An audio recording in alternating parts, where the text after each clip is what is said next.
निबंध लेखन। एक फटी पुस्तक की आत्मकथा। रूपरेखा, प्रस्तावना, जन्म, जीवन यात्रा, कुछ अनुभव, अंतिम अभिलाषा। बहुत दिनों से मेरी इच्छा थी कि मैं किसी के आगे अपना दिल खोलूं। अच्छा हुआ मैं आप जैसे सहृदय व्यक्ति के हाथों में आई और मुझे अपने मन की बातें कहने का मौका मिला। एक विद्वान लेखक ने बहुत परिश्रम से मुझे लिखा था। इसके बाद लेखक महोदय मुझे एक प्रकाशक के पास ले गए। प्रकाशक ने मुझे अपने प्रेस में भेजा।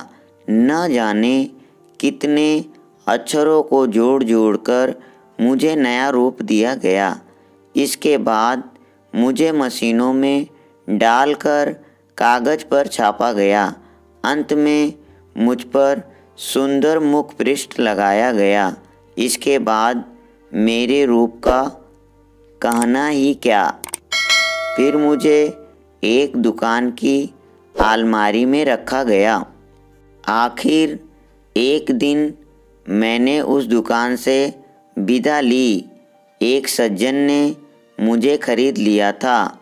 उन्होंने मुझे बड़े यत्न से रखा।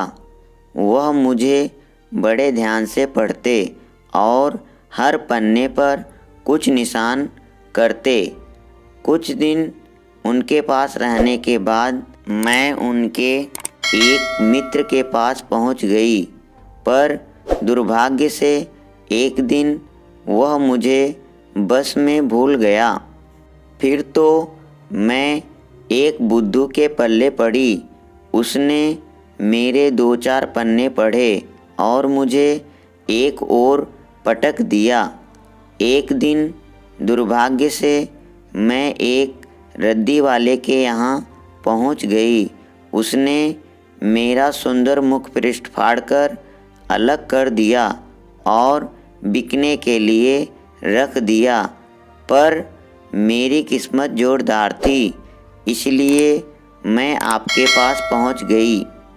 आज मैं बहुत खुशनसीब हूँ, पर अब मेरी हड्डियाँ ढीली हो गई हैं। इस स्थिति में भी यदि मैंने लोगों की कुछ सेवा की तो मैं स्वयं को धन्य समझूंगी।